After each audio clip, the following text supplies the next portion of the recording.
श्रीमद् भागवतम द्वितीय स्कंद अध्याय 7 विशिष्ट कार्यों के लिए निर्धारित अवतार। ब्रह्मा जी ने कहा, जब अनंत शक्तिशाली भगवान ने लीला के रूप में ब्रह्मांड के गर्भोदक नामक महासागर में डूबी हुई पृथ्वी को ऊपर उठाने के लिए वराह का रूप धारण किया, तो सबसे पहला असुर हिरण्याक्ष वहां आया। भगवान ने उसे अपने अगले दांत से विदीर्ण कर दिया। सर्वप्रथम प्रजापति की पत्नी आकुति के गर्भ से सुयज्ञ उत्पन्न हुआ। फिर सुयज्ञ ने अपनी पत्नी दक्षिणा से सुयम इत्यादि देवताओं को उत्पन्न किया। सुयज्ञ ने इंद्रदेव के रूप में तीनों ग्रह मंडलों ऊर्ध्व, निम्न तथा मध्य लोकों के महान क्लेश कम कर दिए थे। फलतः ब्रह्मांड के दुख दूर करने से मानव जाति के महान पिता स्वयंभू मनु ने उसे हरि नाम से पुकारा। इसके पश्चात भगवान कपिल रूप में अवतरित हुए और प्रजापति ब्राह्मण कर्दम तथा उनकी पत्नी देवहूति के पुत्र रूप में अन्य 9 स्त्रियों बहनों के साथ जन्म लिया।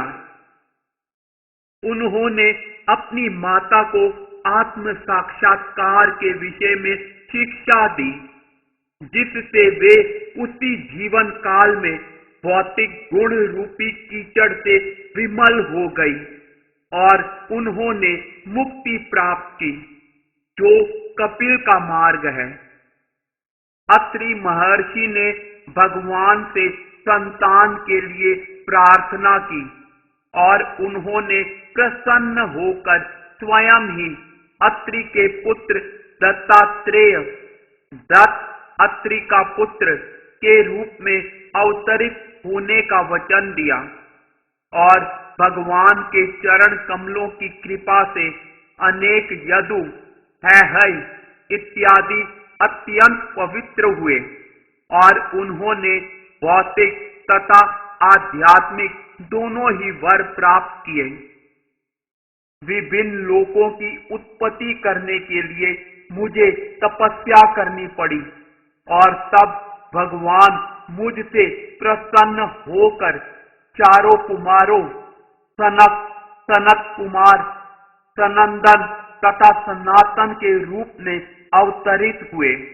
पिछली सृष्टि में आध्यात्मिक सत्य आत्मज्ञान का विनाश हो चुका था, किंतु इन चारों कुमारों ने इतने स्पष्ट ढंग से उसकी व्याख्या की कि मुनियों को तुरंत सत्य का साक्षात्कार हो गया।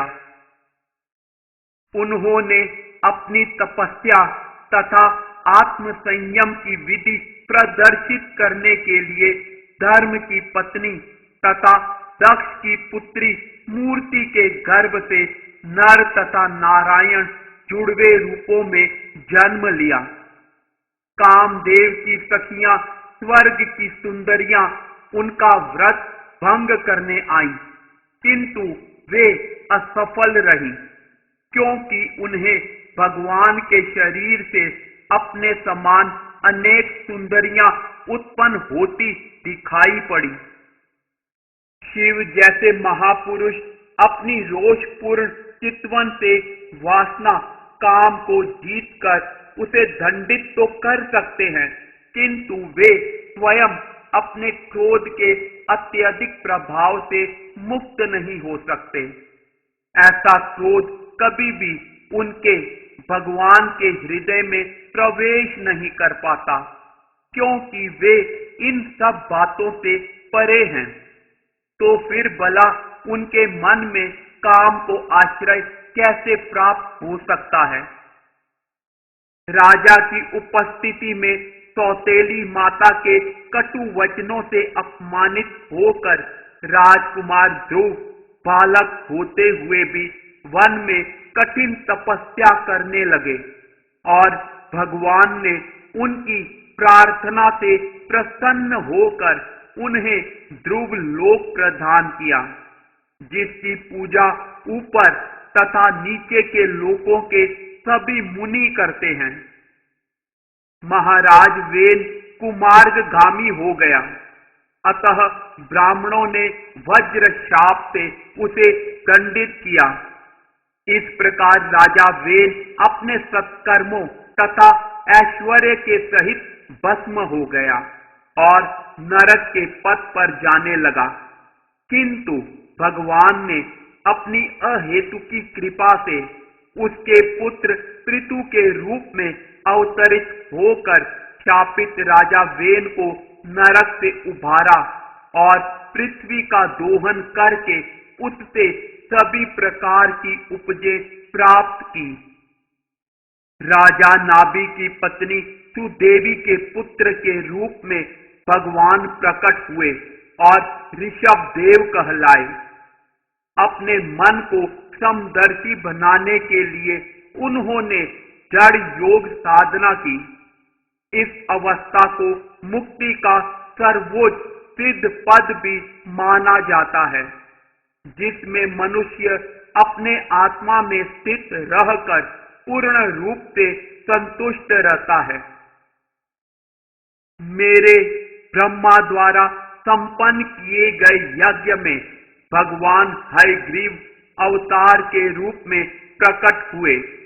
वे साक्षात यज्ञ हैं और उनके शरीर का रंग सुनहला है। वे साक्षात वेद भी हैं और समस्त देवताओं के परमात्मा हैं। जब उन्होंने श्वास ली तो उनके नथुनों से समस्त मधुर वैदिक स्त्रोतों की ध्वनियां प्रकट हुई। कल्प के अंत में भावी वैवस्वत मनु सत्यव्रत देखेंगे कि मत्स्य अवतार के रूप में श्री भगवान पृथ्वी पर्यंत सभी प्रकार के जीवात्माओं के आश्रय हैं। तब कल्प के अंत में जल के मेरे भय से सभी वेद मेरे ब्रह्मा के मुंह से निकलते हैं तथा भगवान उस विशाल जल राशि का आनंद उठाते हुए वेदों की रक्षा करते हैं।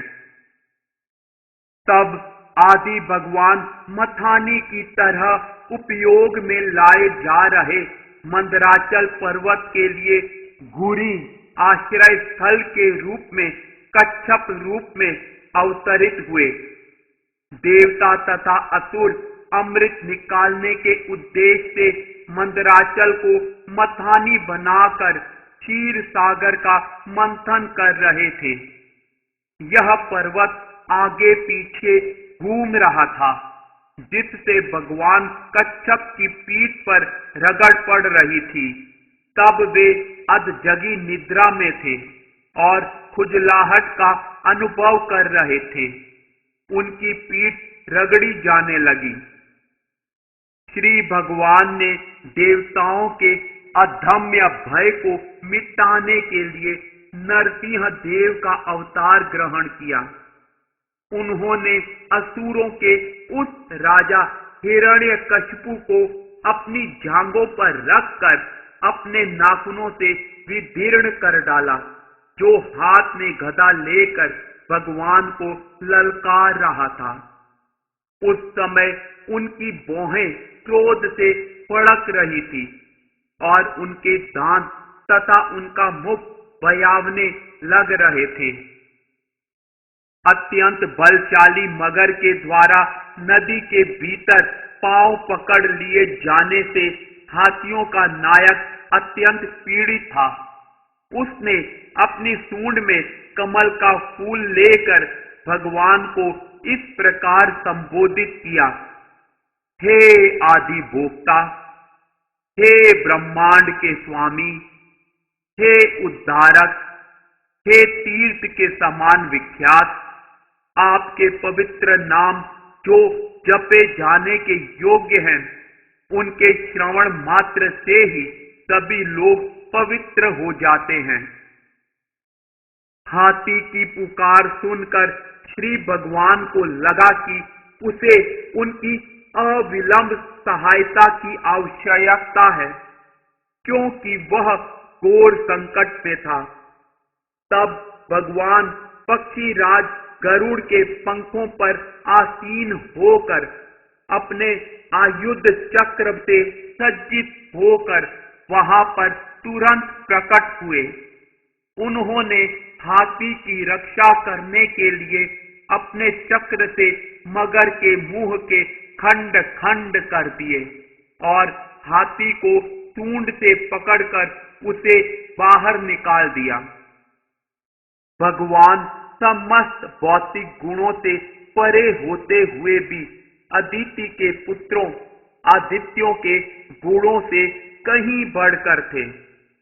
वे अदिति के सबसे छोटे पुत्र के रूप में प्रकट हुए और क्योंकि उन्होंने ब्रह्मांड के समस्त ग्रहों को पार किया, अतः वे पूर्ण पुरुषोत्तम भगवान हैं। उन्होंने 3 पग भूमि मांगने के बहाने से उन्होंने बलि महाराज की सारी भूमि ले ली। उन्होंने याचना इसीलिए की क्योंकि बिना याचना के सन्मार्ग पर चलने वाले से कोई उसकी अधिकृत संपत्ति नहीं ले सकता। अपने सिर पर भगवान के कमल पाद प्रक्षालित जल को धारण करने वाले बलि महाराज ने अपने गुरु द्वारा मना किए जाने पर भी अपने वचन के अतिरिक्त मन में अन्य कुछ धारण नहीं किया। राजा ने भगवान के तीसरे पग को पूरा करने के लिए अपना शरीर भी समर्पित कर दिया। ऐसे महापुरुष के लिए अपने बाहुबल से जीते गए स्वर्ग के साम्राज्य का भी कोई महत्व नहीं था।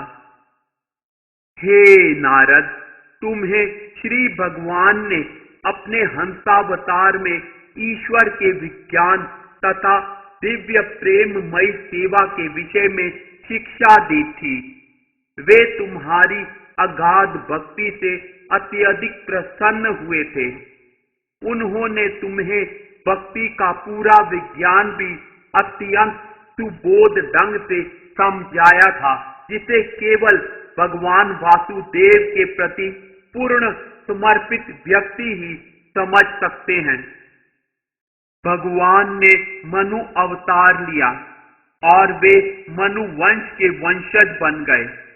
उन्होंने अपने शक्तिशाली सुदर्शन चक्र से दुष्ट राजाओं का दमन करके उन पर शासन किया। समस्त परिस्थितियों में अबाध रहते हुए उनका शासन उनकी महिमामयी कीर्ति से मंडित था, जो तीनों लोकों तथा ब्रह्मांड के सर्वोच्च सत्य लोक तक फैली हुई थी। अपने धन्वंतरी अवतार में भगवान अपने साक्षात यश के द्वारा निरंतर रुग्ण रहने वाले जीवात्माओं के रोगों का तुरंत उपचार कर देते हैं और उनके कारण ही सभी देवता दीर्घायु प्राप्त करते हैं। इस प्रकार भगवान सदा के लिए महिमा मंडित हो जाते हैं। उन्होंने यज्ञों में से भी एक अंश निकाल लिया और उन्होंने ही विश्व में औषधि विज्ञान आयुर्वेद का प्रवर्तन किया। जब शासक वर्ग जो क्षत्रिय नाम से जाने जाते थे, परम सत्य के पद से भ्रष्ट हो गए और नरक भोगने के पात्र हो गए। तब भगवान ने परशुराम ऋषि का अवतार लेकर उन अवांछित राजाओं का उच्छेद किया जो पृथ्वी के लिए कंटक बने हुए थे। इस तरह उन्होंने अपने तीक्ष्ण स्पर्शे के द्वारा क्षत्रियों का 21 बार उच्छेदन किया। इस ब्रह्मांड के समस्त जीवों पर अहेतुकी कृपा के कारण पूर्ण पुरुषोत्तम भगवान अपने पूर्ण अंशों सहित महाराज इक्ष्वाकु के कुल में अपनी अंतरंगा शक्ति सीता जी के स्वामी के रूप में प्रकट हुए। वे अपने पिता महाराज दशरथ की आज्ञा से वन गए और अपनी पत्नी तथा छोटे भाई के साथ कई वर्षों तक वहां रहे। भौतिक रूप से अत्यंत शक्तिशाली 10 सिरों वाले रावण ने उनके प्रति महान अपराध किया और जिससे अंततः वह विनष्ट हो गया। दूरस्थ अपनी घनिष्ठ संगनी सीता के वियोग से दुखी श्री रामचंद्र ने अपने शत्रु रावण की नगरी पर हर शिव जो स्वर्ग के राज्य को भस्म कर देना चाहते थे के जैसे ज्वलित लाल लाल नेत्रों से दृष्टि डाली। महान समुद्र ने उन्हें भय से कांपते हुए मार्ग दे दिया, क्योंकि उसके परिवार के सभी जलचर सदस्य यथा मगरमच्छ, सर्प तथा घड़ियाल भगवान के रक्त नेत्रों की क्रोधाग्नि से जले जा रहे थे। जब रावण युद्ध कर रहा था तो उसकी छाती से टकराकर स्वर्ग के राजा इंद्र के हाथी की सूंड खंड खंड हो गई और ये खंड बिखर कर चारों दिशाओं को चकाचौंध करने लगे। अतः रावण को अपने शौर्य पर गर्व होने लगा और वह अपने को समस्त दिशाओं का विजेता समझकर सैनिकों के बीच इतराने लगा। किंतु भगवान श्री रामचंद्र द्वारा अपने धनुष पर टंकार करने पर उसकी वह प्रसन्नता की हंसी उसकी प्राण वायु के साथ ही सहसा बंद हो गई। जब पृथ्वी पर ईश्वर में श्रद्धा न रखने वाले परस्पर लड़ने वाले राजाओं का भार बढ़ जाता है, तब भगवान संसार का कष्ट कम करने के लिए अपने पूर्ण अंश समेत अवतरित होते हैं। वे सुंदर काले काले केशों से युक्त अपने आदि रूप में आते हैं और अपनी दिव्य महिमा के विस्तार के लिए ही अलौकिक कार्य करते हैं। कोई उनकी महानता का अनुमान नहीं लगा सकता। भगवान श्री कृष्ण के परमेश्वर होने में कोई संदेह नहीं है, अन्यथा जब वे अभी अपनी माता की गोद में थे तो पूतना जैसी राक्षसी का वध किस तरह कर सकते थे। 3 मास की आयु में ही अपने पांव से छकड़े को कैसे पलट सकते थे और जब घुटने के बल चल रहे थे तभी गगनचुंबी अर्जुन वृक्षों के जोड़े को समूल कैसे उखाड़ सकते थे। ये सभी कार्य स्वयं भगवान के अतिरिक्त अन्य किसी के लिए असंभव हैं। और जब ग्वालों तथा उनके पशुओं ने यमुना नदी का विषैला जल पी लिया और जब भगवान ने अपने बचपन में अपनी कृपा दृष्टि से ही उन्हें जीवित कर दिया, तब यमुना नदी के जल को शुद्ध करने के लिए ही वे उसमें मानो खेल खेल में कूद पड़े। उन्होंने विषैले कालिय नाग को दंड दिया जो अपनी लपलपाती जीभ से विष की लहरें निकाल रहा था। भला परमेश्वर के अतिरिक्त ऐसा महान कार्य करने में और कौन समर्थ है। कालिय नाग को दंडित करने के दिन ही रात्रि के समय जब ब्रज भूमि के समस्त निवासी निश्चिंत होकर सो रहे थे, तो सूखी पत्तियों के कारण जंगल में अग्नि दधक उठी और ऐसा लगा मानो उनकी मृत्यु अवश्यंभावी है। किंतु आंखें बंद करके बलराम जी के साथ भगवान ने उन सबको बचा लिया। ऐसे हैं भगवान के अलौकिक कार्यकलाप। जब गोपी कृष्ण की पालक माता यशोदा अपने पुत्र के दोनों हाथों को रस्सियों से बांधने का प्रयास कर रही थी, तो उसने देखा कि रस्सी हमेशा छोटी पड़ जाती थी। अतः हार कर जब उसने प्रयास करना बंद कर दिया, तब भगवान कृष्ण ने अपना मुंह खोल दिया, तो माता यशोदा को मुख के भीतर सारे ब्रह्मांड स्थित दिखे। यह देखकर उसे संदेह हुआ, किंतु वह अपने पुत्र की योग शक्ति को अलग प्रकार से समझ रही थी। भगवान श्री कृष्ण ने अपने पालक पिता नंद महाराज को वरुण के भय से बचाया और ग्वाल भालों को पर्वत की गुफा में से मुक्त किया, जहां मय के पुत्र ने उन्हें बंदी बना रखा था। यही नहीं, भगवान श्री कृष्ण ने वृंदावन के समस्त वासियों को, जो दिन भर काम में व्यस्त रहकर रात में थक कर निश्चिंत सोते थे, पर व्योम में सर्वोच्च लोक का भागी बना दिया। ये सारे कार्य दिव्य हैं और उनके ईश्वरत्व को सिद्ध करने वाले हैं। जब वृंदावन के ग्वालों ने कृष्ण के आदेश से स्वर्ग के राजा इंद्र को यज्ञ प्रदान करना बंद कर दिया, तब सारी ब्रज भूमि लगातार 7 दिनों तक होने वाली वर्षा से बह जाने के भय से संकटग्रस्त हो गई। तब केवल 7 वर्ष की आयु के श्री कृष्ण ने ब्रजवासियों पर अपनी अहेतुकी कृपावश केवल अपने एक हाथ से गोवर्धन पर्वत को उठा लिया। ऐसा उन्होंने वर्षा से पशुओं की रक्षा करने के लिए ही किया।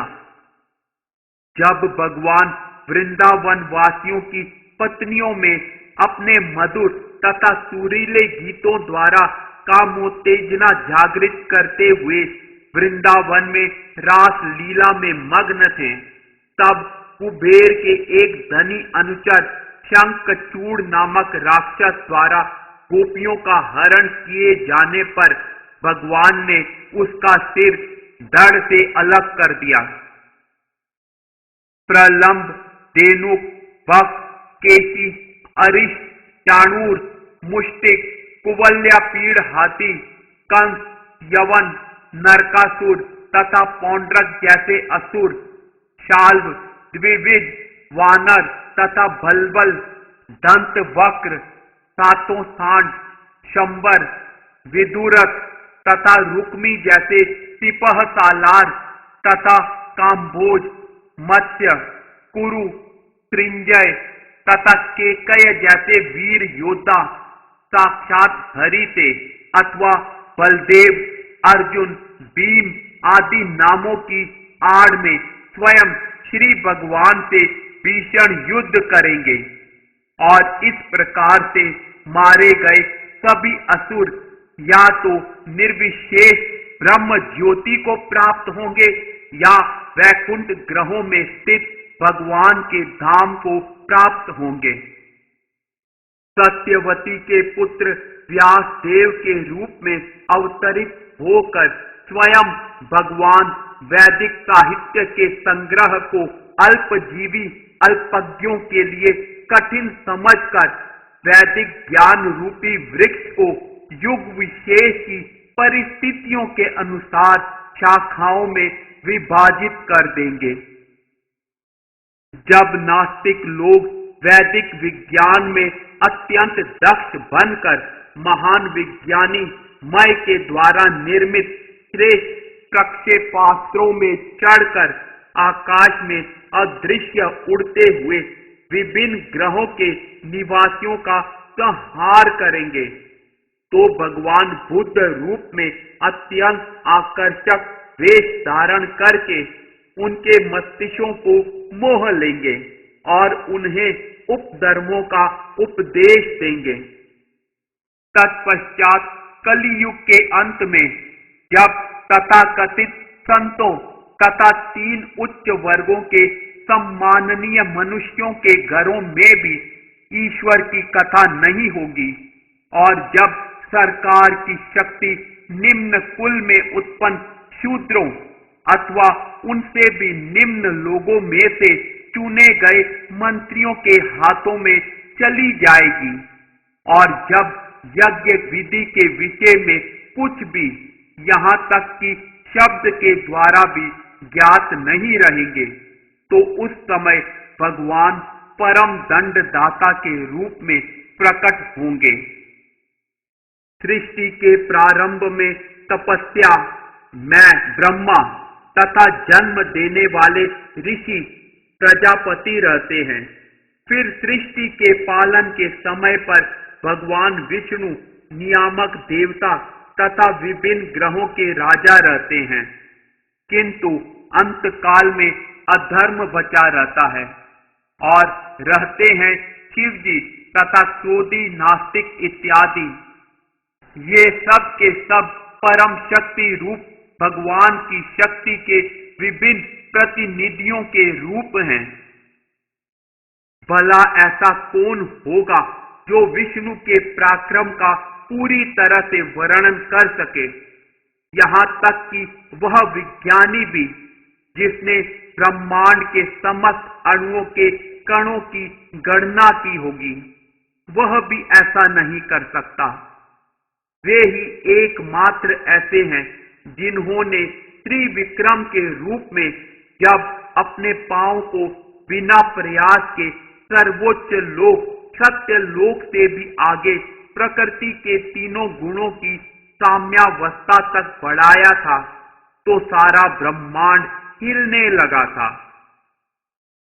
न तो मैं और न तुमसे पहले उत्पन्न हुए मुनि गण ही सर्वशक्तिमान भगवान को भली भांति जानते हैं, अतः जो हमारे बाद उत्पन्न हुए हैं वे उनके विषय में क्या जानेंगे।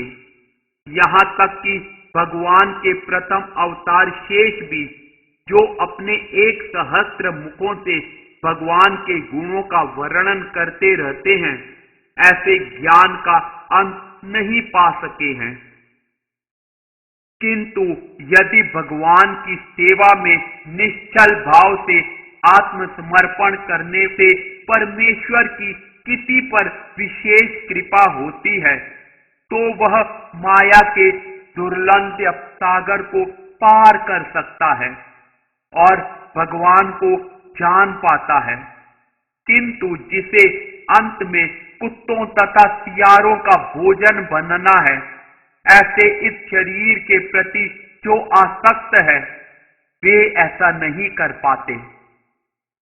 हे नारद, यद्यपि भगवान की शक्तियां अज्ञेय तथा अपरिमेय हैं, फिर भी शरणागत जीव होने के नाते हम समझ सकते हैं कि वे योग माया की शक्तियों के द्वारा किस प्रकार कार्य करते हैं। इसी प्रकार भगवान की शक्तियां इन सभी को भी ज्ञात हैं।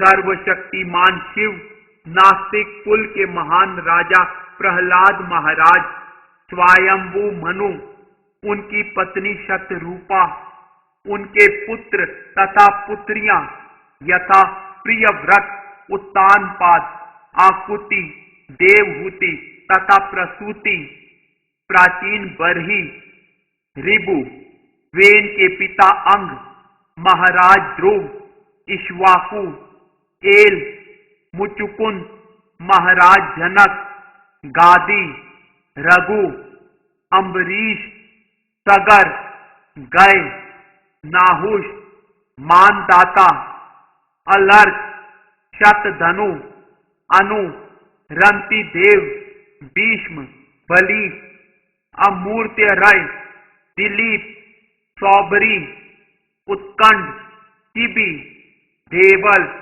पिपलाद, सारस्वत, उद्धव, पराशर, भूरिसेन, विभीषण, हनुमान, सुखदेव गोस्वामी, अर्जुन, अरिष्टसेन, विदुर, श्रुतदेव इत्यादि।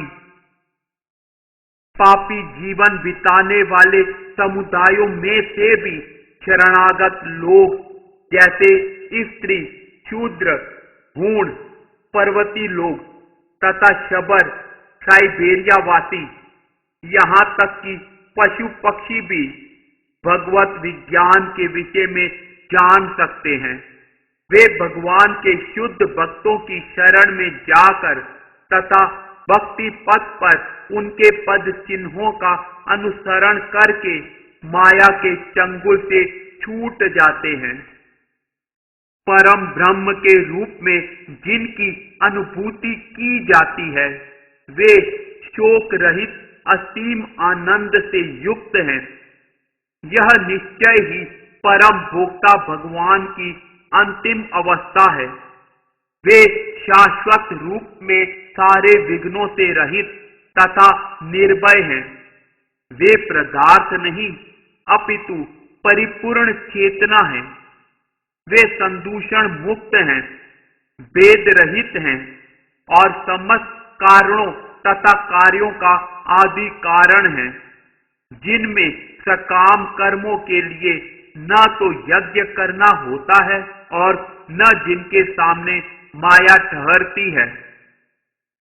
ऐसी दिव्य अवस्था में न तो कृत्रिम रीति से मन को वश में करने की, न ही मानसिक तर्क या ध्यान करने की आवश्यकता रहती है, जैसा कि ज्ञानियों तथा योगियों द्वारा किया जाता है।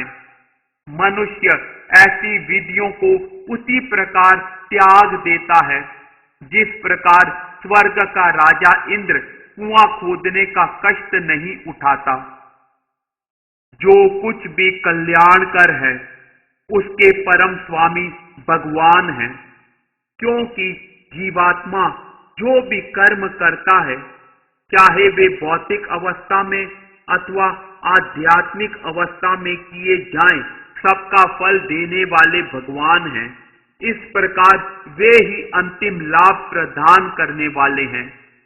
प्रत्येक व्यक्तिगत जीवात्मा अजन्मा है, अतः इस भौतिक तत्वमय शरीर के विनष्ट होने के बाद भी जीवात्मा उसी प्रकार बना रहता है जिस प्रकार शरीर के भीतर वायु होती है।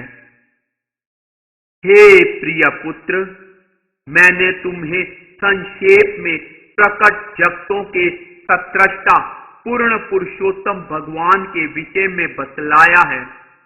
गोचर तथा तात्विक अस्तित्व का कारण भगवान हरि के अतिरिक्त और कोई नहीं है। हे नारद, पूर्ण पुरुषोत्तम भगवान ने ही मुझे श्रीमद् भागवत नामक यह भगवान का विज्ञान संक्षिप्त रूप में बतलाया था और यह उनकी विभिन्न शक्तियों का संग्रह है। अब तुम स्वयं इस ज्ञान का विस्तार करो।